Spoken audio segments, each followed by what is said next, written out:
2026 மே மாதம்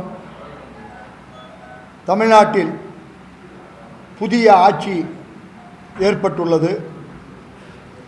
இந்த நிலையில் தமிழ்நாடு முழுக்க நடந்து வருகின்ற கனிம வளம் தொடர்பான பிரச்சனைகளை பற்றி பேசுவதற்காகவும், கடந்த காலங்களில் தமிழ்நாட்டு அரசினுடைய கடன் 10.5 லட்சம் கோடி ரூபாயாக இருப்பதை அடைப்பதற்கு தமிழ்நாடு அரசு மேற்கொள்ள வேண்டிய வழிமுறைகளை பற்றியும், சமூக சொத்தான கனிமங்களை பாதுகாத்து கொள்ளையை தடுத்ததற்காகவே படுகொலை செய்யப்பட்ட கரூர் குப்பம் விவசாயி ஜெகநாதன், புதுக்கோட்டை திருமயம் லம்பலாக்குடி ஜகுபர் அலி உள்ளிட்டோருக்கும், தமிழ்நாடு முழுக்க கனிம மாஃபியாக்களால் கொலைவெறி தாக்குதலுக்குள்ளான சமூக செயல்பாட்டாளர்கள், பத்திரிகையாளர்கள், வழக்கறிஞர்கள், விவசாயிகள், பொதுமக்கள் ஆகியோருக்கு உரிய நீதி வழங்க வேண்டும் என்ற முன்வைத்து இந்த பத்திரிகையாளர் சந்திப்பை நாங்கள் ஏற்பாடு செய்திருக்கிறோம். இந்த நிகழ்வில் கலந்து கொண்டுள்ள அனைவரும் தமிழ்நாடு முழுக்க நடந்து வருகின்ற கனிம முறைகேடுகளை ஆதாரத்துடன் முன்வைத்து பல்வேறு மாற்றங்களை ஏற்படுத்தியவர்கள்.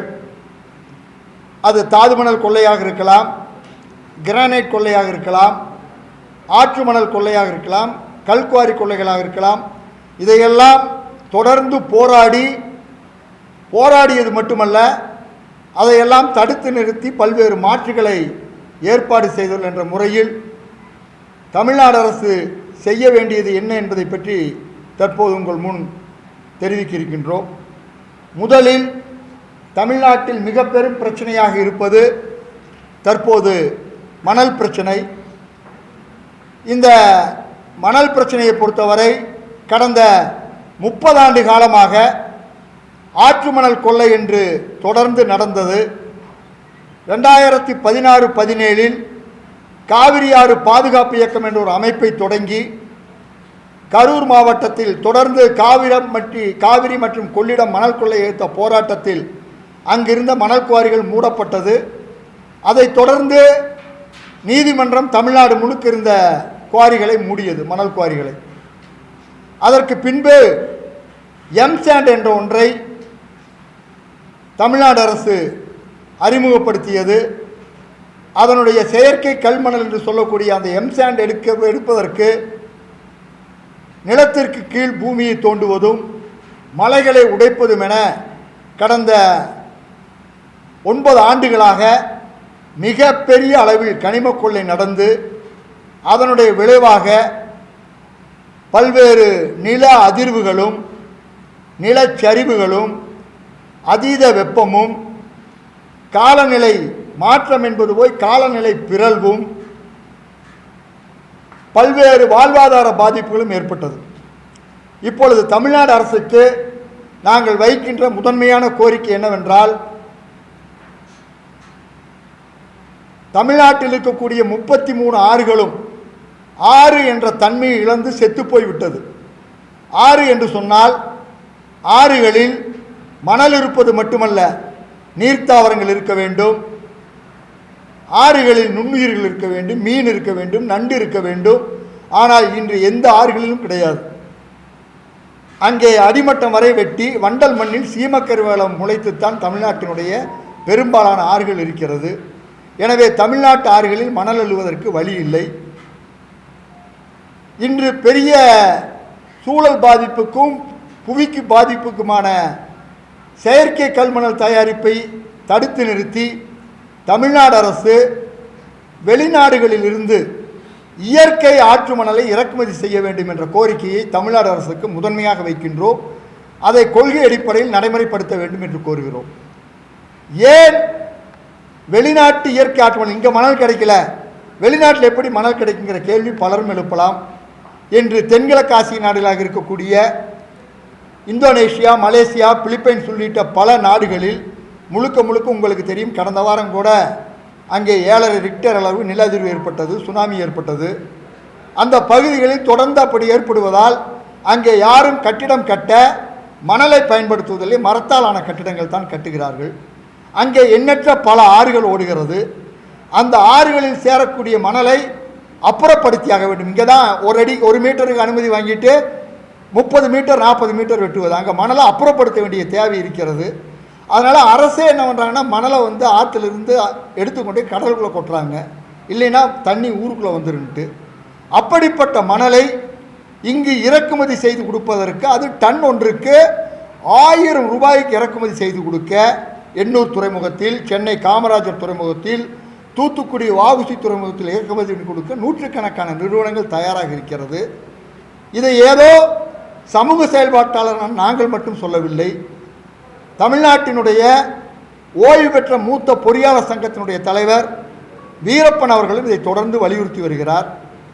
ஏற்கனவே மணல் குவாரி மூடிய பொழுது அரசுக்கு நாங்கள் இதை வலியுறுத்தின விளைவாக 2017 முதல் 2021 வரை 5 அரசாணைகள் எல்லாத்துக்கும் நாங்கள் கொடுத்துருக்கோம்.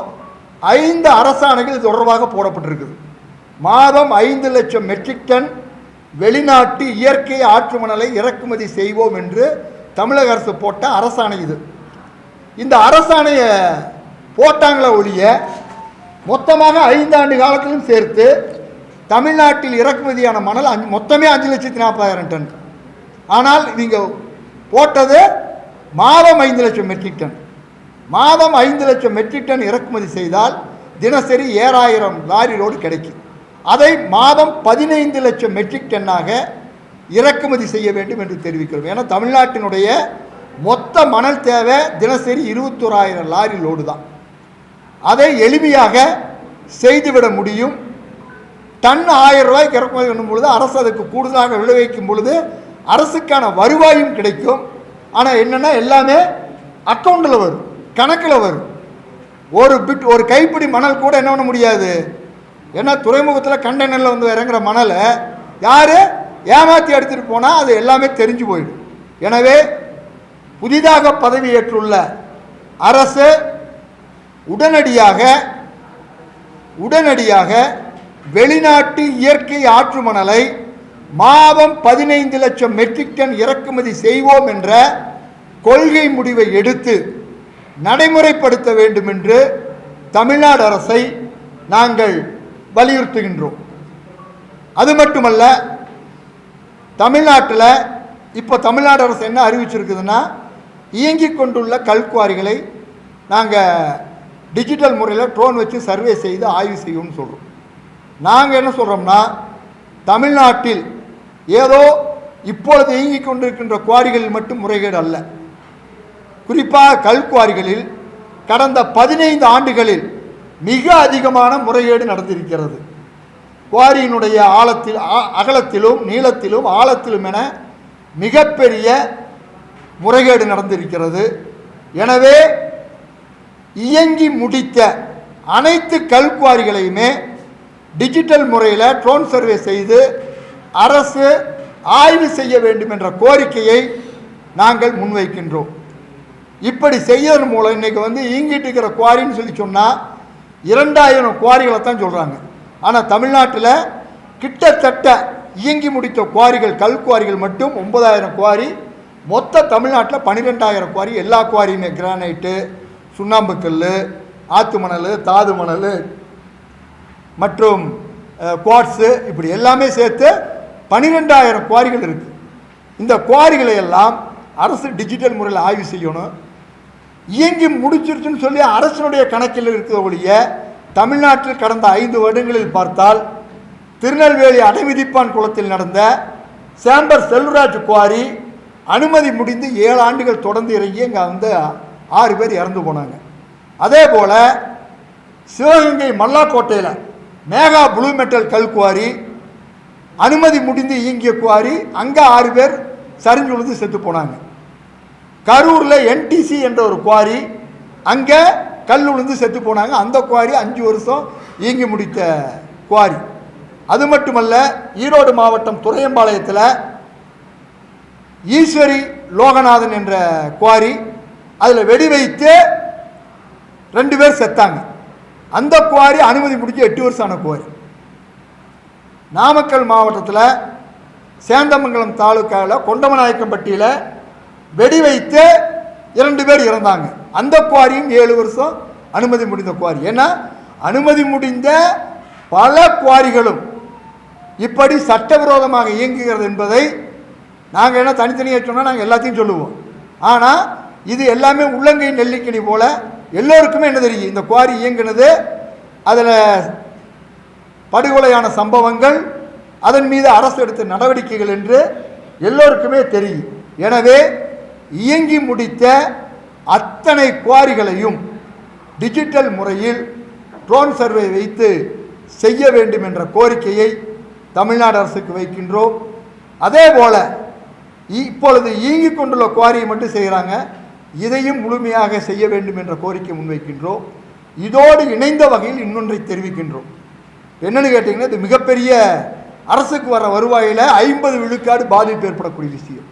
காரணம், இன்னைக்கு குவாரிகளில் ட்ரோன் சர்வே செய்வது அரசு அல்ல, இதற்கென்று சில நிறுவனங்களை வைத்திருக்கிறார்கள். குறிப்பாக ஜியோ எக்ஸ்ப்ளரேஷன் மைனிங் சொல்யூஷன் என்ற ஒரு நிறுவனம், அவங்க தான் பெரும்பாலான குவாரிகளுக்கு ட்ரோன் சர்வே செய்கிறாங்க. இந்த கம்பெனி தான் எல்லா குவாரிகளுக்குமே சுரங்கத்திட்ட மைனிங் பிளான் போட்டு கொடுத்து எல்லா அதிகாரி சரி கட்டி அனுமதி வாங்கி கொடுக்குறவங்க. யார் முழு தவறுக்கு காரணமாக இருக்காங்களோ அவர்கள் தான் இன்றைக்கி என்ன பண்ணுறாங்க, ட்ரோன் சர்வே செய்கிறாங்க. இந்த ட்ரோன் சர்வே செய்கிறதுல பூமியில் வெட்டுறதுக்கு முன்னாடியே உள்ள எவ்வளவு ஆழத்துக்கு கல் இருக்குது மண் இருக்குதுன்னு கண்டுபிடிக்க முடியும் புவியியல் துறையில். அப்படி இருக்கின்ற நிலையில் இந்த ட்ரோன் சர்வே எடுக்கும்போது என்ன பண்ணுறாங்கன்னா, எல்லா குவாரி ஓனர்களும் எம்சாண்ட் தொழிற்சாலை வச்சுருக்காங்க.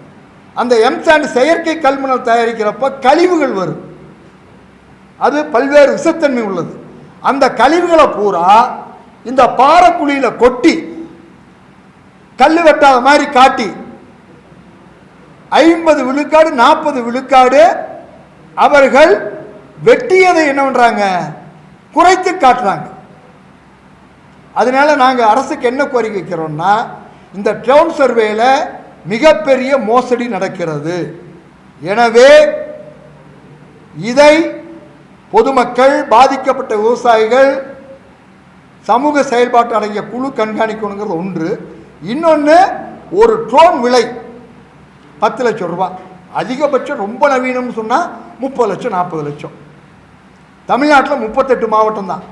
38 மாவட்டத்துக்கு 50 லட்சம் ரூபாய்னே வச்சா கூட 19 கோடி ரூபா தான். ஆனால் ஒரு கல்குவாரிக்கு 300 கோடி ரூபா அபராதம் போட வேண்டிய நிலை இருக்குது. ஒரு குவாரிக்கு மல்லாக்கோட்டை குவாரி மேகா புளூ மெட்டலுக்கு 91 கோடி அபராதம். துரையம்பாளையம் கல்குவாரி ஈஸ்வரி லோகநாதன் குவாரிக்கு 61 கோடி அபராதம். சத்தி விண்ணம்பள்ளியில் திருநாவுக்கரசு கல்குவாரிங்கிறதுக்கு 31 கோடி அபராதம். எல்லோருக்குமே தெரிஞ்ச திருவரங்கம் சட்டமன்ற உறுப்பினராக இருந்த பத்திரிகையாளரை தாக்கிய பழனியாண்டி அவருடைய கல்குவாரிக்கு 23 கோடியே 45 லட்சம் ரூபா ஒரு குவாரிக்கு மட்டும். இப்படி நூற்றுக்கணக்கான கோடி மதிப்புள்ள முறைகேடு செய்த குவாரிகள் இருக்குது. ஆனால் அதுக்கு ட்ரோன் மட்டும் யாரு, ஒரு மோசடி நிறுவனம். மோசடி நிறுவனம் மட்டுமல்ல, அந்த ஜெம்ஸ் என்ற அந்த நிறுவனம் 2021 2023 வரைக்கும் கல்குவாரி அனுமதி வாங்கிய கிட்டத்தட்ட 500 குவாரிகளுக்கு லேப் ஸ்பெசிலிட்டின்னு சொல்லி நாமக்கல் ஒமேகா லேப்னு ஒன்று காமிச்சாங்க. அந்த லேப்பு 4 வருஷம் இயங்கவே இல்லை. இயங்காத லேப்பில் லேப் டெஸ்ட் பண்ணதான் ரெக்கார்டை கொடுத்து கிட்டத்தட்ட 500 குவாரிகளுக்கு அனுமதி வாங்கியிருக்காங்க. இல்லாத லேப் பேரில் அந்த ஓனர் செத்து போன பின்னாடி கூட அந்த ஓனர் பேரில் இவங்களே கையெழுத்து போட்டுமே அனுமதி வாங்கியிருக்காங்க. அப்படிப்பட்ட நிறுவனம் தான் இன்னைக்கு ட்ரோன் சர்வே செய்து கொண்டிருக்கிறது. இது இங்கே வந்திருக்கிற பத்திரிகையாளர் அவர் ஏற்கனவே நம்ம கரூருங்கப்போ தெரியும். இதை நாங்கள் புகாராக கொடுத்து பிரபசங்கர் அவர்களோட கலெக்டராக இருந்த பொழுது நாமக்கல் மாவட்ட ஆட்சித்தலைவருக்கு அனுப்பிச்சு உறுதிப்படுத்தியும் இருக்காங்க. இல்லாத லேப் பேரில் லேப் ரிப்போர்ட் கொடுத்துருக்காங்கன்ட்டு இஐஏ அறிக்கை கொடுத்துருக்காங்க. சுற்றுச்சூழல் தாக்க மதிப்பீட்டு அறிக்கை, காற்று மாசு, ஒளி மாசு, நீர் மாசு, மண் மாசு. அப்போ இப்படியான நிறுவனம் தான் இன்னைக்கு ட்ரோன் சர்வே செய்து கொண்டிருக்கிறது. பெரும்பாலான ட்ரோன் சர்வே அவங்க தான். அதனால நாங்கள் அரசுக்கு தெளிவாக தெரிவிக்கக்கூடியது என்னன்னா, நீங்கள் தமிழ்நாடு அரசே ட்ரோன் வாங்குங்க, அதுக்கு ஒரு பணியாளரை போடுங்க, அதில் நடக்கிற சரிதப்புக்கு அவர் பொறுப்பாவார். நீங்கள் பிரைவேட் ஏஜென்சி ஒன்று வச்சுட்டு பண்ணும் பொழுது அந்த தப்பை யாருமே கேள்வி கேட்க முடியாது. இதன் மூலம் அரசுக்கு மிகப்பெரிய வருவாய் இழப்பு இருக்கிறது. பல 100 கோடி ரூபாய், பல 100 கோடியெல்லாம் பல 1000 கோடி ரூபாய் வருவாய் இழப்பு இருக்கிறது. எனவே டிஜிட்டல் ட்ரோன் சர்வேவை போர்க்கால அடிப்படையில் தமிழ்நாடு அரசே கையில் எடுத்து, தமிழ்நாடு அரசே பணியாளர்கள் நியமித்து, அதில் நடக்கக்கூடிய சரிதவருக்கு அவர்களே பொறுப்பென்ற வகையில் அதை செய்ய வேண்டும் என்பதையும் நாங்கள் தெரிவித்துக் கொள்கிறோம். அடுத்ததாக, தமிழ்நாட்டினுடைய கடன் இப்பொழுது 10.5 லட்சம் கோடி ரூபாய் என்று தெரிவிச்சிருக்காங்க. இப்போ இந்த 10.5 லட்சம் கோடி ரூபாயை வைத்துக்கொண்டு பல்வேறு வகையில் பலரும் பேசி கொண்டிருக்காங்க. 10.5 லட்சம் கோடி ரூபாயை நம்முடைய 75 ஆண்டு கால பட்ஜெட்டில் இவ்வளவு கடன் ஆயிடுச்சு, இதை அடைக்க என்ன செய்கிறதுன்ட்டு. இன்னைக்கு உங்களுக்கெல்லாம் தெரியும், தமிழ்நாட்டில் இயங்கிய 20 மணல் குவாரிகள் 2023 அதில் அமலாக்கத்துறை ரைடு பண்ணில் மட்டும் 5000 கோடி ரூபாய்னு அவங்க சொன்னது. ஆனால் கரூரில் மட்டும் 4000 கோடி ரூபாய் முறைகேடு எங்களுக்கு தெரியும். கரூரில் மட்டும் 2 குவாரியில் மட்டும் 4000 கோடி ரூபாய். இப்படி தமிழ்நாடு முழுக்க இருக்கக்கூடிய, முதல்ல கல்குவாரிக்கு வந்தார். கல்குவாரியில் ஏற்கனவே சொன்னேன், மொத்தம் 9000 குவாரி, இதில் 4000 குவாரி ஏற்கனவே இயங்கி கிட்டத்தட்ட முடிஞ்சிருக்கு. 5000 குவாரி இயங்கி கொண்டிருப்பது, இயங்கி முடித்து மீண்டும் மறுபடியும் அனுமதிக்காக காத்துட்டு இருக்கிறது. இந்த 5000 குவாரிகளை நீங்கள் ஆய்வுக்கு உட்படுத்தினாவே 10 கோடி ரூபாயிலிருந்து 500 கோடி ரூபாய் வரைக்கும் அபராதம் போட முடியும். ஒரு குவாரிக்கு 500 கோடி ரூபாய் போடக்கூடிய அளவில் திருப்பூர் மாவட்டத்தில் காங்கேயம் வட்டம் 4 ரோடு ஏடி இளங்கோ கல்குவாரி இருக்குது, இயங்கி முடித்த குவாரி. அதே போல் கரூர் மாவட்டத்தில் பால விநாயகா ப்ளூ மெட்டல்ட்டு அந்த நிறுவனம் 2020 டிஆர்ஓவையே பிடிச்சி, டிஆர்ஓவையும் டிஎஸ்பி பிடிச்சி குவாரிக்குள்ளே அடைச்சி வச்சுட்டாங்க ஒரு நாள் பூரா. மொத்த கரூர் மாவட்ட போலீஸ் போய் தான் மீட்டுட்டு வந்தது. அவர் கடந்த ஆட்சியில் அதிமுக பினாமி அறியப்பட்டார். இப்போ திமுக ஆட்சியில் செந்தில் பாலாஜியுடைய பினாமின்னு சொல்லல ரைடுக்குள்ளானவர் பால விநாயகா ப்ளூ மெட்டல் காட்டு முன்னூர். அவரு குவாரி 500 கோடி ரூபா வரும்னு சொல்லி அந்த பகுதி மக்கள் சொல்கிறாங்க. ஒரு குவாரிக்கு மட்டும் நீங்கள் இப்படி கணக்கில் எடுத்துக்கொண்டால் தமிழ்நாடு முழுக்க இருக்கக்கூடிய இந்த 5000 கல்குவாரி, மரியாதைக்குரிய சகாயம் அவர்கள் மதுரை மாவட்ட கிரானைட் குவாரிகளில் மட்டும் 1,13,000 கோடி முறைகேடை கண்டறிஞ்சிருக்கார். நாங்கள் அதுக்கெல்லாம் ஆதரவு இயக்கமாக இருந்து ஓராண்டு அவரோடு நாங்கள் இணைஞ்சு பயணித்தோம். தமிழ்நாடு முழுக்க ஆயிரக்கணக்கான கிரானைட் குவாரி இருக்குது, மதுரையை தவிர்த்து.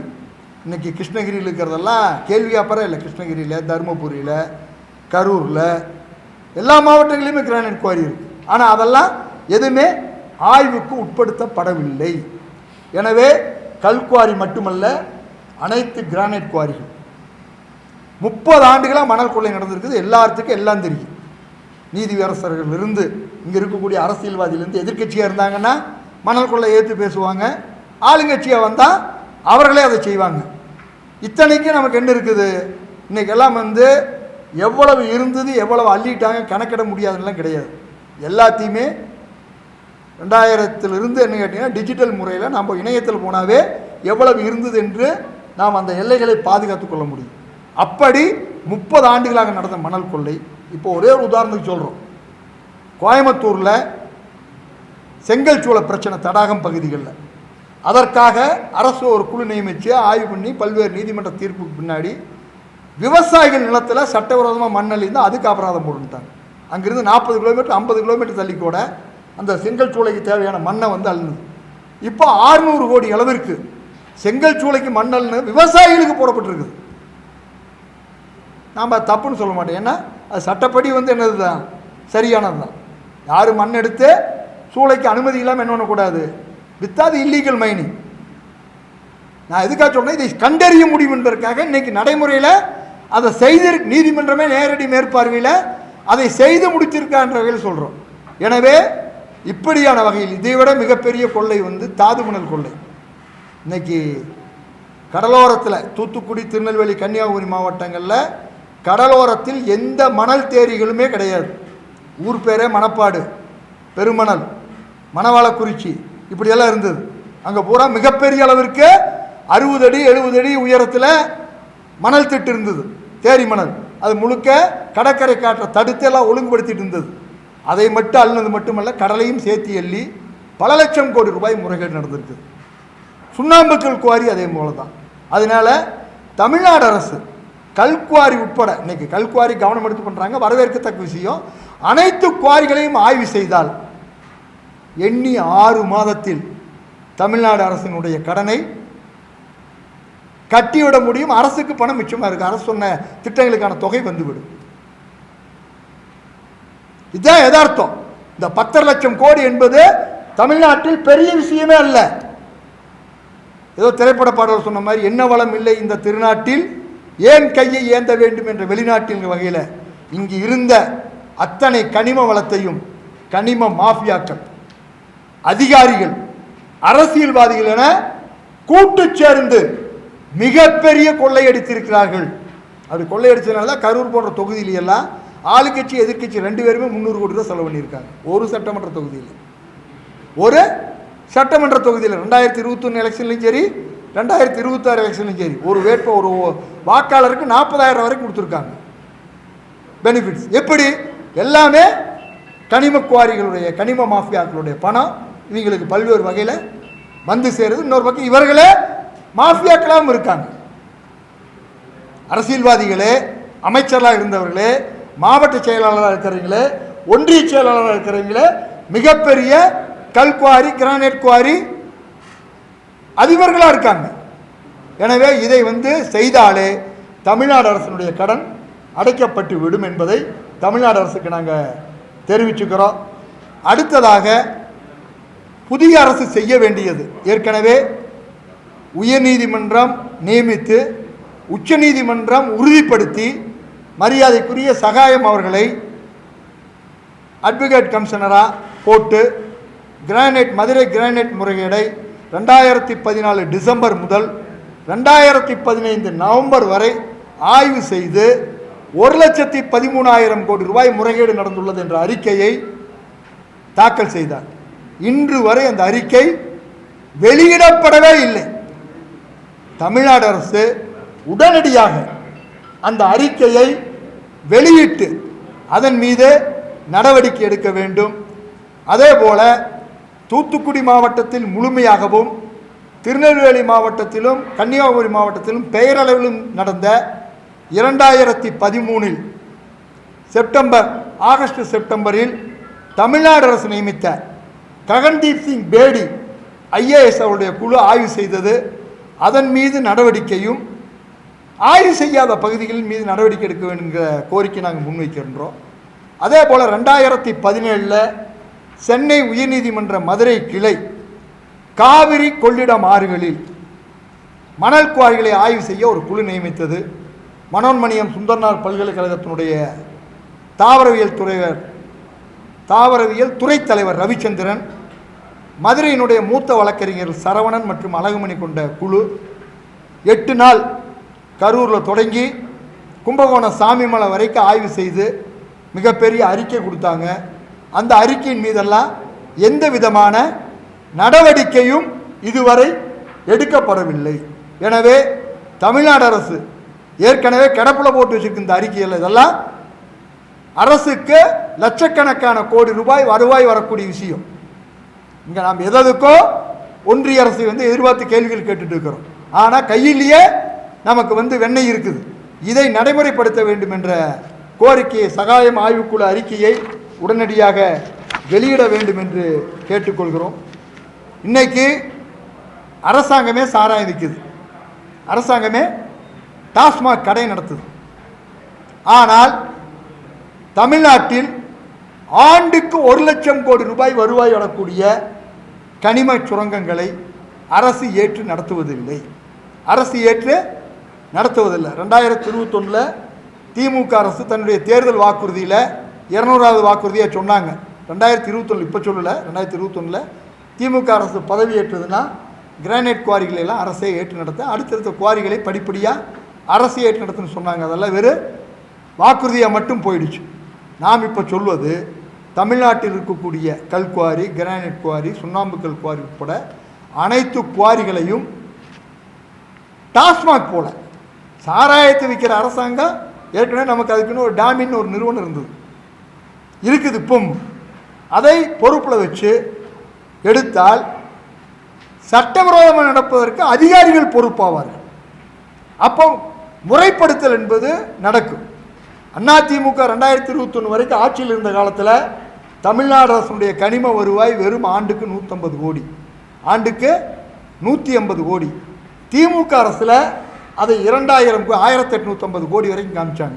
ஆனால் உண்மையிலும் கனிம வளத்துறையில் வரக்கூடிய வருவாய் 1 லட்சம் கோடி, 1 லட்சம் கோடி ஆண்டுக்கு.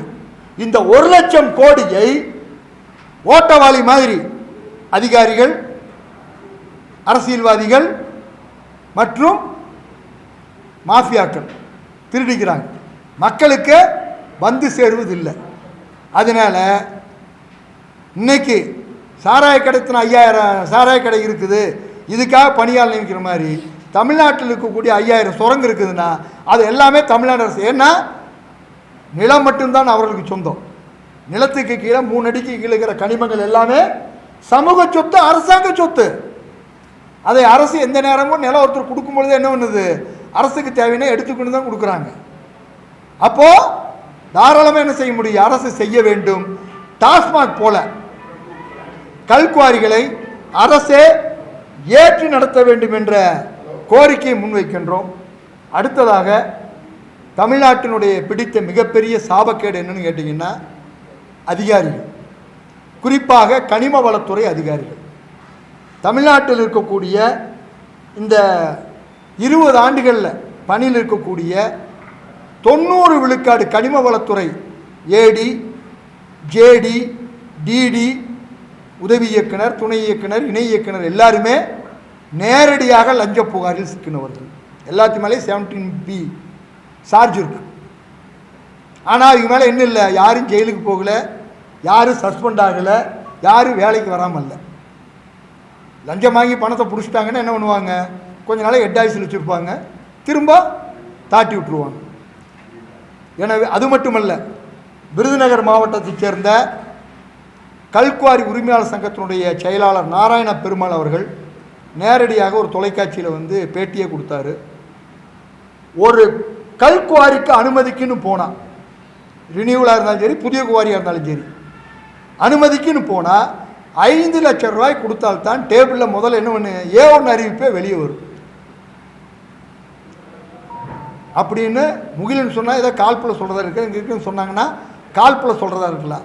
சொன்னவர் கல்குவாரி உரிமையாளர் சங்கத்தினுடைய பொதுச் செயலாளர், இப்போ அதே பொறுப்பில் தான் இருக்கார். இவர்கள் எல்லோருமே லஞ்ச பணத்தோடு சிக்கியவர்கள் என்றும் சொல்கிறோம். குறிப்பாக இன்றைக்கி வந்து இருக்கக்கூடிய பல அதிகாரிகள் சொத்துக்களை வெளிநாடுகளில், இப்போது பெருமாள் ராஜான்னு ஒருத்தர் இருக்கார் ஏடி மைன்ஸில், இப்போ அவர் நோ பே நோ ஒர்க் அப்படின்னு சொல்லியிருக்கார்.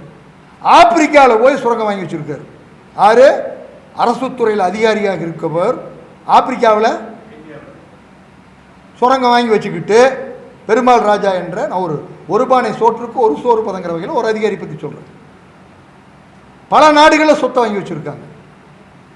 துரைமுருகன் அவருக்கு பிஏவாக இருந்தார், ஆறுமுகனைனார்ன்ட்டு, அவர் மேலே இது போன்ற எண்ணற்ற புகார்கள் இருக்குது. அதனால் கனிம வளத்துறை அதிகாரிகள் எல்லாத்து மேலேயுமே யார் மேலேயெல்லாம் குற்றச்சாட்டு இருக்குதோ அவர்கள் எல்லாத்து மேலேயுமே நடவடிக்கை எடுக்க வேண்டும் தமிழ்நாடு அரசு. அது மட்டுமல்ல, கனிம வளத்துறை அதிகாரிகள், அவர் குடும்பத்தைச் சேர்ந்தவர்கள், இரத்த உறவுகள், இவங்க எல்லாமே சொத்து கணக்கை வெளியிடணும். இல்லைன்னா தமிழக அரசை கண்டுபிடிச்சி நடவடிக்கை எடுக்கணும். கண்டுபிடிச்சி நடவடிக்கை எடுத்தாவே பல லட்சம் கோடி அரசுக்கு வந்துவிடு. ஏதோ குவாரிக்கார மட்டுமல்ல, எல்லாமே கூட்டிச்சது. அதை செய்ய வேண்டும் என்று கேட்டுக்கொள்கிறோம். அதே மாதிரி வந்து ரிசர்வ் ஃபாரஸ்ட் பாதுகாக்கப்பட்ட தமிழ்நாட்டை பொறுத்த வரைக்கும் இங்கே இருக்கக்கூடிய வனப்பகுதிக்கு வந்து சரிபகுதி தான் இருக்க வேண்டிய பரப்பளவுக்கு வனப்பகுதியும் இருக்குது. இங்கே பாதுகாக்கப்பட்ட வனப்பகுதியிலிருந்து 50 மீட்டர் தூரத்தில் குவாரிகளை இயக்கலாம் என்று அரசு விதி வச்சிருக்குது. அதே ரிசர்வ் ஃபாரஸ்ட்டாக இருந்தால், அதாவது இது தவறாக சொல்லிட்டு வனவிலங்கு சரணாலயங்கள் அதெல்லாம் இருந்தால் 1 கிலோமீட்டர் வச்சுருக்காங்க. இது தொடர்பாக 3/11/2021 அன்னைக்கு தமிழ்நாடு அரசு ஒரு அரசாணை போட்டு, அது உங்களுக்கு கொடுத்துருக்க, அரசாணை போட்டு பாதுகாக்கப்பட்ட வனப்பகுதியிலிருந்தே 1 கிலோமீட்டர் தூரத்தில் குவாரிகள் அமைக்கக்கூடாது என்ற உத்தரவை தெரிவித்தார்கள். அந்த உத்தரவை 14/12/2022 சரியா ஒரு வருஷம் கழிச்சு, ஒரு வருஷம் 1 மாதம் கழித்து அந்த உத்தரவை திரும்ப பெற்றுக்கிட்டாங்க. என்ன காரணம் சொன்னாங்கன்னா, இப்படி சொல்கிறதுனால 500க்கும் மேற்பட்ட குவாரிகள் இயங்க முடியவில்லை என்று சொன்னார்கள். ஆனால் உண்மை என்னன்னு கேட்டிங்கன்னா, காவிரி ஆற்றினுடைய வடபுறக்கரை தென்புறக்கரை முழுக்க பாதுகாக்கப்பட்ட வனப்பகுதி. ஆற்றினுடைய மொத்த அகலமே 1 கிலோமீட்டர் தூரம் தான். நீங்கள் ஆற்றினுடைய வட நாமக்கல் மாவட்டம், திருச்சி மாவட்டம், கரூர் மாவட்டத்தில் 2 பக்கமே ரிசர்வ் ஃபாரஸ்ட் இருக்கும் பொழுது, கரூர் மாவட்டத்தில் மட்டும் 800 ஏக்கர் ரிசர்வ் ஃபாரஸ்ட் இருக்குது, பெட்டவாத்தலை வரைக்கும் கரூர்லேருந்து. அதே மாதிரி நாமக்கல்லில் வெங்கரையிலிருந்து அந்த மாவட்டம் முழுக்க மோகனூர் வரைக்கும் ரிசர்வ் ஃபாரஸ்ட் இருக்குது. திருச்சி மாவட்டத்திலையும் முழுக்க ரிசர்வ் ஃபாரஸ்ட் இருக்குது. அப்போ எந்த மணல் குவாரியுமே எடுக்க முடியாது, மணல் குவாரி நடத்த முடியாது.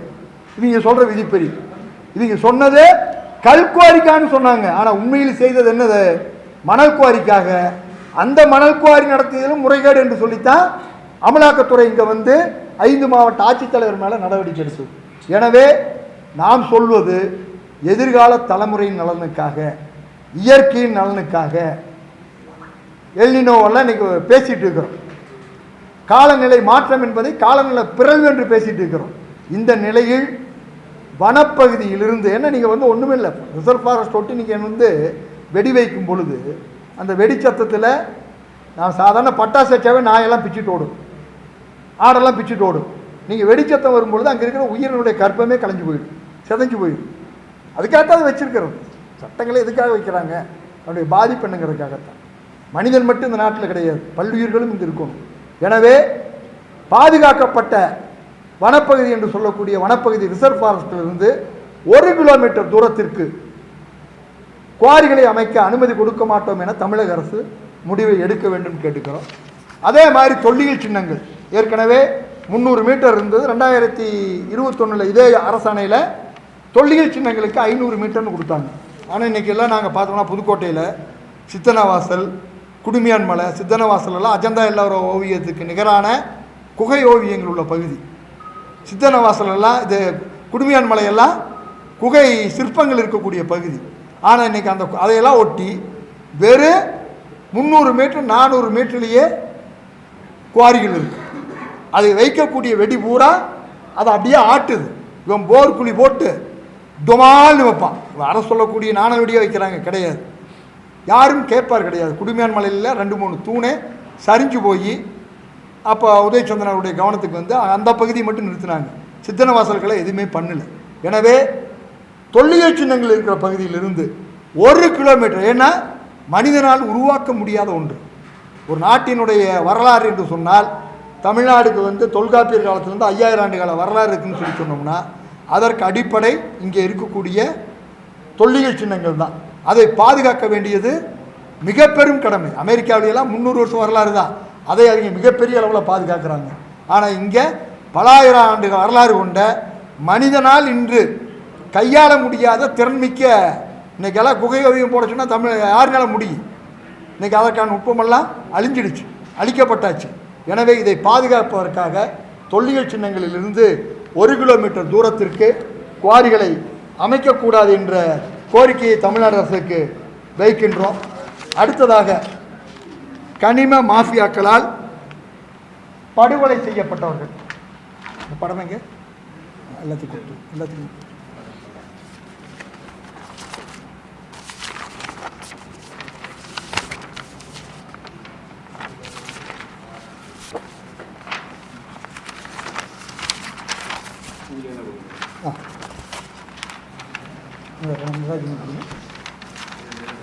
அதாவது தமிழ்நாட்டில் கனிம மாஃபியாக்களால் கரூர் குப்பம் விவசாயி ஜெகநாதன், அதே போல திருநெல்வேலியில் ஜகுபர் அலி உட்பட பலரும் பிக்கப் வாகனம் ஏற்றிய படுகொலை செய்யப்பட்டிருக்காங்க. அது மட்டுமல்லாமல் சென்னிமலை தமிழ்ச்செல்வன், வெங்கலப்பாளையம் நடராஜன், மதுரை கம்பூர் செல்வராஜ், மதுரை வாடிப்பட்டி ஞானசேகரன், திருநெல்வேலி பெனடிக் ராயன், தூத்துக்குடி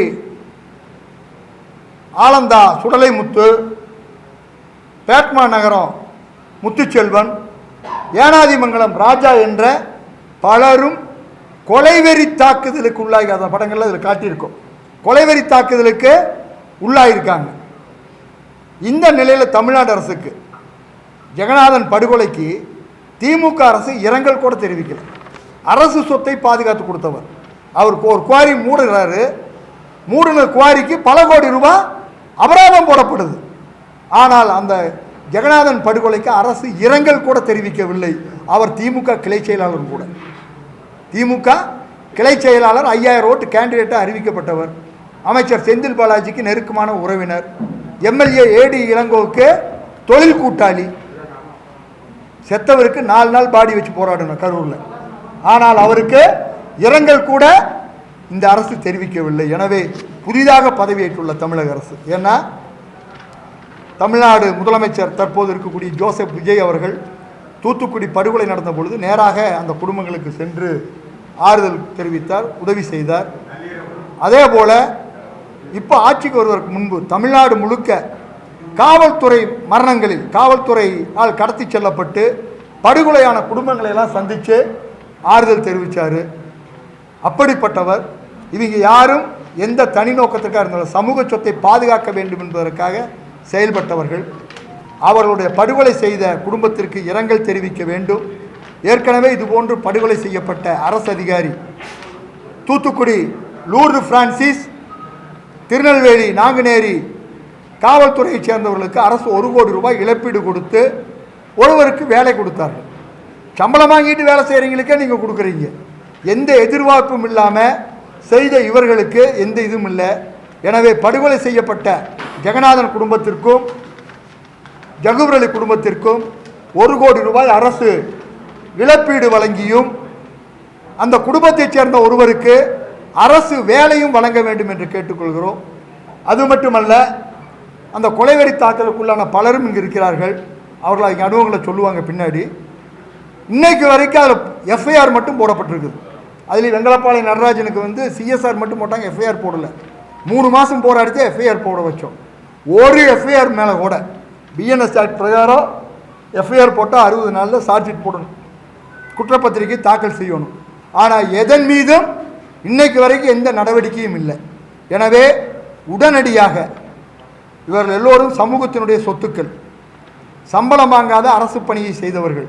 இவர்களுக்கு கொடுத்த புகாரின் மீது நாம் வேற எல்லாம் ஒன்றும் கேட்கல, புகாரின் மீது உரிய விசாரணை பண்ணி நடவடிக்கை எடு அப்படிங்கிற கோரிக்கையை அரசுக்கு முன்வைக்கிறோம். உயர்நீதிமன்றமும் உச்சநீதிமன்றம் உறுதிப்படுத்திய ஆய்வு செய்த சகாயம் அவர்களுக்கு இன்னைக்கு சொன்னோம். பத்திரிக்கையாளர்களே, திருச்சியில் 2 பத்திரிக்கையாளர்கள் ஒரு எம்எல்ஏவே அடித்த செய்தியை பார்த்தோம். அங்கே மட்டுமல்ல, தூத்துக்குடி இதில் திருநெல்வேலியில் ஜெபர்சன், கோயம்புத்தூரில் அருண் பாலாஜி, இப்படி பல பத்திரிகையாளர் தாக்கலுக்குள்ளாயிருக்காங்க. வழக்கறிஞர் பியூசிஎல், நாட்டில் மனித உரிமை பாதிச்சதுன்னா அதுக்காக குரல் கொடுக்கிற பியூசிஎல்னுடைய தேசிய செயலாளர் சுரேஷ் அவர்கள், வழக்கறிஞர் சுரேஷ் அவர்கள் கொலைவெறி தாக்குதலுக்குள்ளானார் திருநெல்வேலியில், ரத்த சிந்தினர். அப்போது இங்கே யாருக்குமே பாதுகாப்பு இல்லை. அப்போது சகாயம் அவர்கள் 1,13,000 கோடி ரூபாய் முறைகேட்டை கண்டுபிடித்தவர். நீதிமன்றம் அவருக்கு பாதுகாப்பு கொடுத்தது. இன்னைக்கு லூர்து பிரான்சிஸ் படுகொலையானோன்னு அதை முறையாக அரசு நடவடிக்கை எடுக்க வேண்டும் என்று பேட்டி கொடுத்ததற்காகவே அவருக்கு அரசு கொடுத்திருந்த துப்பாக்கி ஏந்திய காவலர் பாதுகாப்பை விலக்கிட்டாங்க. இன்னைக்கு நமக்கெல்லாம் தெரியும், அண்ணாமலை என்ற ஒருவர் வந்தார், அவருக்கு எந்த த்ரெட்டும் கிடையாது, அவருக்கு ஒன்றிய அரசனுடைய உயர் பாதுகாப்பை கொடுத்தாங்க. நாம் அதெல்லாம் கேட்கல.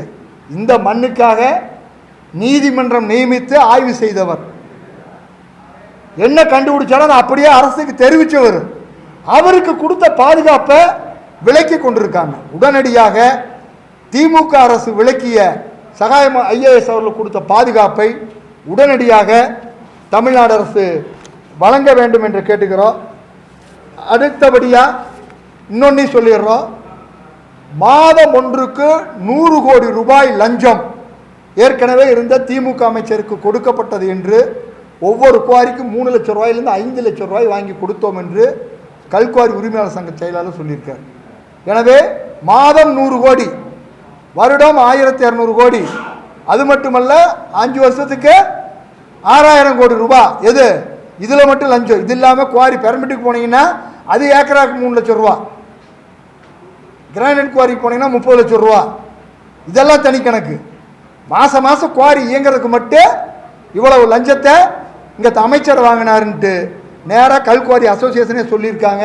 எனவே அதன் மீது நடவடிக்கை எடுக்கணும்.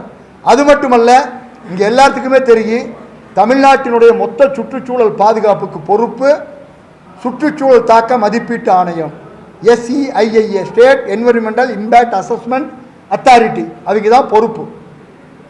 அந்த சியா அமைப்பு ஒரு கல்குவாரிக்கு ஏக்கர் ஒன்றுக்கு 1.5 லட்சம் ரூபாய் வீதம், ஒரு குவாரிக்கு சுமார் 10 ஏக்கர் ஒரு 15 லட்சம் ரூபா, கல்குவாரிக்கு, கிரானைட் குவாரிக்கு 50 லட்சம் ரூபா, நாசகார ஆலைக்கு 5 கோடி ரூபா, இப்படி வாங்கிட்டு எவ்வளவு விதிமீறல் இருந்தாலும் அதற்கு அனுமதி கொடுப்பது என்று செய்து கொண்டிருந்தார்கள் என்று அதையும் கல்குவாரி உரிமையாளர் சங்கம் தான் சொன்னாங்க. நாங்கள் இது தொடர்பாக ஒரு போராட்டமே 2024 செப்டம்பர் 9ஆம் தேதி அன்னைக்கு இங்கே சியா அலுவலகத்துக்கு முன்னாடி பனகல் மாளிகையில் போராட்டம் பண்ணி 500 பேர் கைதானோம். ஆனால் திருந்திய பாடில்லை. அதுக்கு பேச்சுவார்த்தைக்கு எங்களை கூட்டிகிட்டு போனாங்க. பேச்சுவார்த்தைக்கு சியாவினுடைய மொத்த அதிகாரிகளும் டெக்னிக்கல் டீம் வச்சு பேசணும். இங்கே அப்போ சுற்றுச்சூழல் துறையினுடைய செயலாளராக இன்னைக்கு முதல்வருடைய முதன்மை செயலாளர் இருக்கக்கூடிய செந்தில்குமார் சார் இருந்தார். அவர்கிட்ட 2 மணி நேரம் பேச்சுவார்த்தை. சொன்ன நேரம் இந்த மாதிரியான அட்டூழி நடந்துட்டு இருக்குது. இதை தடுங்க. தமிழ்நாடு இன்னைக்கு அதிக வெப்பமாயிடுச்சு. வருஷம் 12 நாள் பள்ளிக்கூட லீவு. காரணம் இந்த குவாரிகள் இயக்கமும் அதில் மிக முக்கிய காரணம். இதையெல்லாம் எந்த விதத்திலும் தடுப்பதில்லை.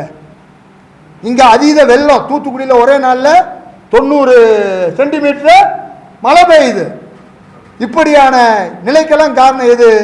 சியா என்ற அமைப்பு தான். சியா என்ற அமைப்பு முழுக்க முழுக்க நேரடியாக சொல்கிறோம், ஊழலினுடைய உறைவிடம் ஊற்றுக்கண் கொளுத்து திரிந்திருக்கிறார்கள். அதில் இருக்கக்கூடிய தலைவர், அதில் இருக்கக்கூடிய மெம்பர் செக்ரட்டரி, அங்கே இருக்கக்கூடிய டெக்னிக்கல் டீமுக்கு அங்கே வர்றதுக்கு 10 கோடி ரூபா வரைக்கும் லஞ்சம் கொடுக்குறாங்க. அண்ணா யூனிவர்சிட்டி ப்ரொஃபஸரும், IIT ப்ரொஃபஸரும், அண்ணாமலை யூனிவர்சிட்டி ப்ரொஃபஸரும் 10 கோடி ரூபா லஞ்சம் கொடுத்த ஒரு வேலைக்கு எதுக்கு வர்றாங்க? 10 கோடி ரூபா. அப்ப எவ்வளவு பணம் அதில் போலங்க. அதில் ஒரே ஒரு சூப்பரன் பாண்டியன் சொல்லி அவரை மட்டும் 500 கோடி ரூபா சீஸ் பண்ணியிருக்காங்க. அதனால இங்க எல்லாமே என்னது? முழுக்க ஊழலால் ஊறி நாற்றம் எடுத்து கிடக்குது.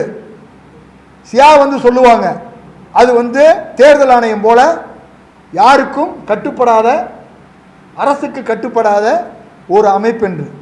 ஊழல் பண்ண எல்லாத்துக்கும் போது தானே. அரசு தான் அதில் மெம்பர் செக்ரட்டரி நியமிக்குது, அதில் சேர்மன் நியமிக்கிறாங்க, அதில் டெக்னிக்கல் டீம் எல்லாம் தமிழ்நாடு அரசு. எப்படிங்க தேர்தல் ஆணையரை தமிழ்நாடு தேர்தல் ஆணையரை அரசு நியமிக்குது, அது போல தான் நியமிக்கிறாங்க. அப்போ அதில் இருப்பவர் முறைகேடு செய்தால் நடவடிக்கை எடுக்க வேண்டியது அரசனுடைய பொறுப்பு.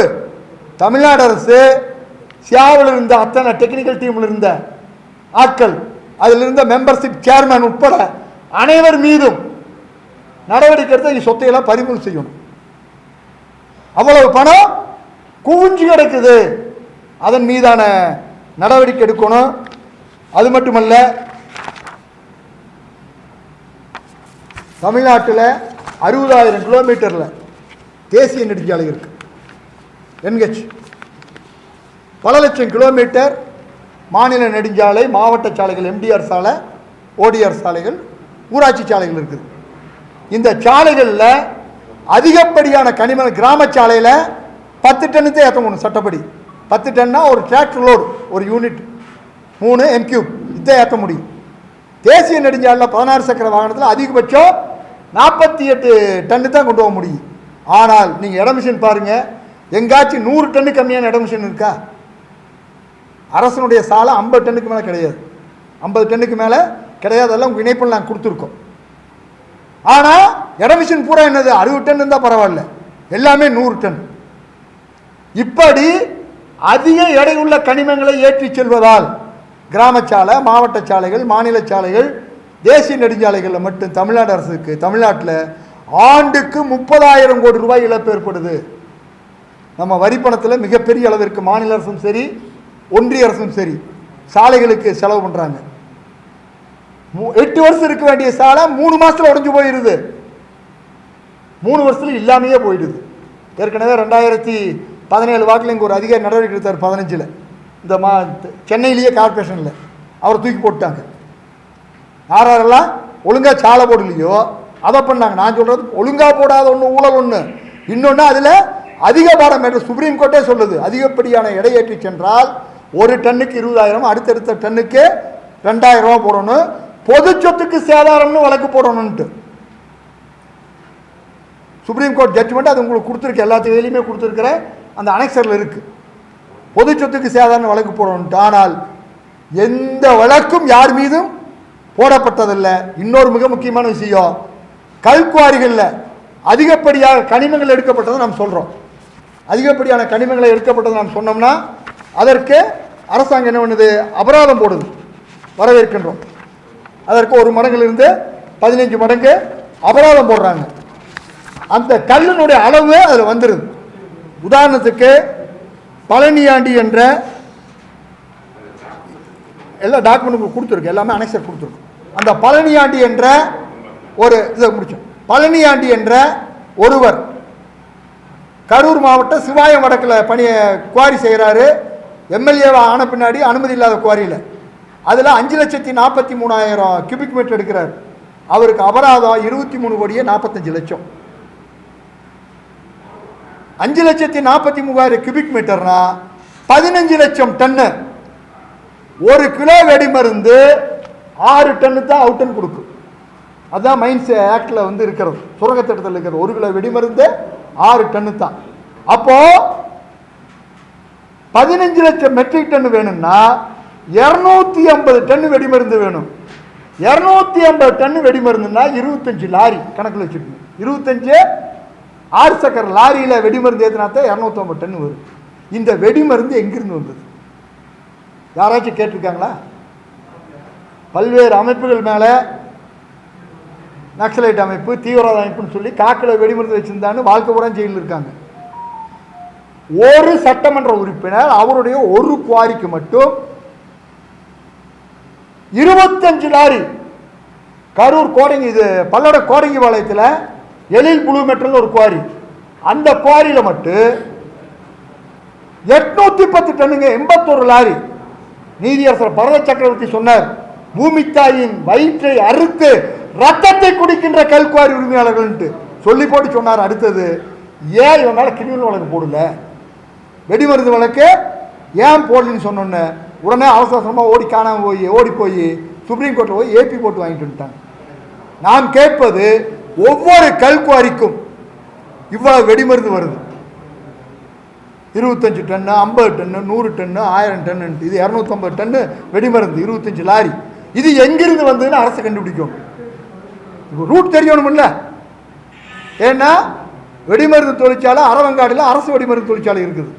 இங்கே துறைகள் ஒன்று, இன்னொன்று பிரைவேட், இன்னும் சின்ன தொழிற்சாலைகள் இருக்குது. நீ எங்கே வாங்கின, அப்போ இவனுக்கு எப்படி இதை சப்ளை பண்ண, அது தடை செய்யப்பட்ட வெடி இப்படிங்கிறத. ஏன்னா இது தேசத்திற்கு அபாயமான விஷயம். இந்த மாதிரியான ஒரு வெடிமருந்து வழக்கு முன்னாள் அமைச்சர் 30 ஆண்டுகளாக சட்டமன்ற உறுப்பினராக இருக்கக்கூடிய ஐ பெரியசாமி அவர்கள் மீது 2012 பட்டி வீரம்பட்டி காவல் நிலையத்தில் வழக்கா பதிவு செய்து அது நிலக்கோட்டையில் கோர்ட்டில் பெண்டிங்கில் இருந்து 2021 அஃபிடேவிட்டில் அவரே சொல்கிறார், நீங்கள் எடுத்து பாருங்கள் அவருடைய அஃபிடேவிட்டில். நாங்கள் கூடங்குளம் அணுகுலை போராட்டத்தில் 2012 சிறையில் கைதாக இருந்தபோது அவர் சிறைக்கு வந்தார். வழக்கை அவர் வெடிமருந்து வாங்கினான்னு அல்ல, அவர் ஒரு குவாரியை வெட்ட சொன்னார்னு ஒருத்தர் வாக்குமூலம் கொடுத்தா அவரை கைது பண்ணாங்க. குவாரியை வெட்ட சொன்னாங்கன்ட்டு அதுக்கு வெடிமருந்து வந்ததுக்கு இவர் தான் காரணம்ன்ட்டு. நான் சொல்வது, எல்லோரும் கையும் களவுமாகவே இவ்வளவு வெடிமருந்து வந்திருக்குது. அப்போ இதன் மீது அரசு தீவிர கவனம் எடுத்து, இல்லை என்றால் எந்த நேரத்திலும் இங்கே என்ன வெடி வேணாலும் வெடிக்கலாம். இங்கே அத்வானிக்கு ஒரு குண்டு வச்சது மட்டுமே பேசிட்டு இருக்காங்க. இங்கே இவ்வளவு வெடிமருந்து ஒவ்வொரு குவாரிக்கான கொண்டு வர்றான். 97 நடந்த வெடியை பற்றி பேசுகிறாங்க. இன்னைக்கு மாதம் ஒன்றுக்கு பல லட்சம் டன் வெடிமருந்து. இன்னைக்கு குறிப்பாக தமிழ்நாட்டிலிருந்து சட்டவிரோத வெடிமருந்துகள் போய் கேரளாவில் பிடிச்சிருக்காங்க, கர்நாடகாவில் பிடிச்சிருக்காங்க. பல மாநிலங்களுக்கு சட்டவிரோத வெடிமருந்து இங்கிருந்து போகுது. அப்போ தமிழ்நாட்டுக்கு வெடிமருந்து கடல் மார்க்கமாக வருதா அப்படிங்கிற ஒரு மிகப்பெரிய கேள்வி இருக்குது. இதற்கு அரசு தான் தீர்வை காண வேண்டும். இதில் நேரடியாக குவாரியில் பாதிக்கப்பட்டவர்கள் ஒருத்தர் உழவர் உரிமை இயக்கத்தினுடைய தலைவர் அருள் ஆறுமுகம் அவர்கள், அவர் தன்னுடைய இதற்கு ஏரிகளில் நடக்கக்கூடிய வண்டல் மண் எடுக்கிறோன்னு சொல்லிட்டு ஏரிகளையும் சீரழிச்சிட்டு இருக்கிறாங்க 30 அடி 40 அடி அளவுக்கு. இது ஒட்டுமொத்தமாக கடந்த ஆட்சியில் நடந்தது. இப்போ புதிதாக வந்த அரசும் நாங்கள் விவசாயிகளுக்கு வண்டல் மண் எடுக்கிறதுக்கு அனுமதி கொடுத்துருக்குறோன்னு சொல்லி ஒரு அரசாணை கொடுத்துருக்குறாங்க. இது ஏற்கனவே எப்படி ஊழல் நடந்ததோ அதுக்கு தான் வழிவகை செய்யும். அந்த மாதிரி கடந்த ஆட்சியில் தட்டி கேட்டதற்காக எங்கள் மீதும் பொய் வழக்குகள் போட்டு நாங்களும் சிறையில் இருந்தோம். அதனால் இந்த கனிம வளங்களுக்காக அதை எதிர்த்து குரல் கொடுத்ததற்காக போடப்பட்ட வழக்குகளை இந்த அரசு திரும்ப பெற வேண்டும். இந்த விவசாயிகள் மீது போடப்பட்ட பல்வேறு பொய் வழக்குகளையும் அரசு திரும்ப பெற வேண்டும் என்பதுதான் என்னுடைய கோரிக்கை. அதாவது கடந்த ஆட்சி காலத்தில் போகிற நேரத்தில் ஒன்று போட்டுட்டு போகிறாங்க அப்படின்னா, கனிம கொள்ளைக்கு ஆதரவாக ஒன் டைம் ரெகுலரைசேஷன் ஸ்கீம்னு சொல்லிட்டு மொத்த தமிழ்நாட்டினுடைய கனிம திருடர்களுக்கான ஒரு உத்தரவை கொடுத்துட்டு போயிருக்காங்க. அதற்கு இந்த அரசு அதை ரத்து பண்ணணும், உண்மையான அபராத தொகையை விதித்து வசூல் பண்ணணும் அப்படின்னு சொல்லிட்டு நம்ம கடந்த 2-3 வாரங்களில் ஆட்சியேற்றதுக்கு பின்பு 2 முறை அமைச்சர் பிரபு அவர்களை நேரடியாக சந்தித்து மனுவை கொடுத்துருக்குறோம். அந்த உத்தரவை ரத்து செய்யணும் கொடுத்துருக்கோம். அதன் மூலியமாக 5000 கோடிக்கு மேல் திமுக அரசு நிதியாக கல்குவாரிக்காரங்கிட்ட வாங்கியிருக்கிறாங்க. இதெல்லாம் பார்த்தீங்கன்னா ஒரு சாதாரண ஒரு தெரியக்கூடிய விஷயமா திருப்பூர் பல்லடம் பகுதியில் மகளிர் அணி மாநாடு நடந்துச்சு. அதுக்கு அங்கே ஏற்பாடாகவே இந்த விஷயம் நடந்துட்டு இருந்தது. இது மிக முக்கியமான விஷயம். அதாவது ஒரு எவ்வளோ பெரிய அளவில் கனிம கொள்ளை திருட்டு நடக்குது. பல லட்சம் கோடி வர்ற இடத்துல வெறும் மிக சொற்பமாக ஒரு டன்னுக்கு 25 ரூபா அபராதம் 2 மடங்கு கட்டினா போதும், அனுமதி பெற்ற இடத்துலையும் அனுமதி இல்லாத இடத்துல 5 மடங்கு மட்டும் கட்டினா போதுன்னு விட்டுட்டு போகிறாங்க. கிரிமினல் ஆக்ஷனோ எதுவுமே இல்லை. இப்போ இதையே இந்த இடத்துல இந்த செய்தியாளர் சந்திப்பு மூலியமா வெளிப்படையாக அறிவிக்கிறோம். இது மட்டும் இல்லாமல் அரசாணை 23 அப்படின்ட்டு பாறைக்குழியில் குப்பையை கொட்டுவதற்கு ஒரு அரசு முன் வருதுன்னா இது எவ்வளோ பெரிய மோசடியான அரசு. அதாவது கனிமத்தை பொறுத்த வரைக்கும் கனிமம் எடுக்கும்போது திட்டம்னு சொல்லிட்டு ஒரு வடிவமைப்பாங்க. அதில் எப்படி க்ளோசர் பண்ணணும்னு சொல்லிட்டு ஒரு க்ளோசர் பிளான் கொடுப்பாங்க. ஒரு கல்குவாரிலையும் குப்பையை கொட்டுறன்னு தான் க்ளோசர் பிளான் கொடுத்தாங்கன்னா எந்த ஊர்லேயும் கல்குவாரி திட்டத்தை அனுமதி கொடுக்க மாட்டாங்க. அதுக்கான வாய்ப்பே இல்லை. ஆனால் கடந்த ஆட்சி காலத்தில் கல்குவாரியில் குப்பை கொட்டுவதற்குன்னு சொல்லிட்டு அவங்க நீர்நிலை பாதுகாக்கிறது இந்த மாதிரி பல்வேறு விஷயங்கள் கல்குவாரி பற்றி சொன்னாலும் குப்பை கொட்டுவதற்கான அனுமதியும் கொடுக்குறாங்க. இதெல்லாம் முழுக்க முழுக்க சட்டவிரோதமான விஷயம். இதன் மூலியமா குப்பையை பாறைக்குழியில் கொட்டக்கூடாதுன்னு தொடர்ந்து போராடி திருப்பூர் மாநகராட்சியில் இந்த விஷயம் பெரிய அளவில் நடந்து தொடர்ந்து போராடி இன்னைக்கு நீதிமன்றம் குப்பையை கொட்டக்கூடாது அப்படின்னு சொல்லி நடவடிக்கை எடுத்திருக்கிறாங்க. இன்னைக்கு குப்பையை கொட்டுறதுக்கு இல்லாமல் நாங்கள் தடுத்துக்கிட்டு இருக்கிறோம். இந்த மாதிரியான தேவையில்லாத அரசாணைகள் எல்லாம் கடந்த ஆட்சி காலத்தில் பெரிய அளவில் வந்திருக்குது. இதையெல்லாம் இன்னைக்கு இருக்கக்கூடிய தமிழக வெற்றிக் கழக அரசு இன்னைக்கு தமிழ்நாடு மக்கள் யாருமே எதிர்பார்க்காத வகையில் ஓட்டளித்து அவங்களை கொண்டு இன்னைக்கு மிகப்பெரிய சீர்திருத்தத்தை கொண்டு வரும்னு நினைக்கும் போது அவர்கள் இது போன்ற அரசாணைகளை இது போன்ற தில்முழு வேலைகளை செய்ததெல்லாம் கண்டறிஞ்சு சீர்திருத்தம் பண்ணால் மட்டும்தான் இந்த பிரச்சனைகள் எல்லாமே தீர்வு கிடைக்கும். நிறைய விஷயங்கள் போற நேரத்தில் நிறைய மாற்றத்தையும் நிறைய திருத்தங்களையும் பண்ணிட்டு போயிருக்காங்க. இது எல்லாமே இந்த அரசு கண்டு சரி பண்ணாதான் உண்மையாலுமே அவங்க நினைக்கக்கூடிய மாற்றம் நடக்கும் என்பதை இந்த செய்தியாளர் சந்திப்பு வாயிலாக தெரிவித்துக் கொள்கிறோம்.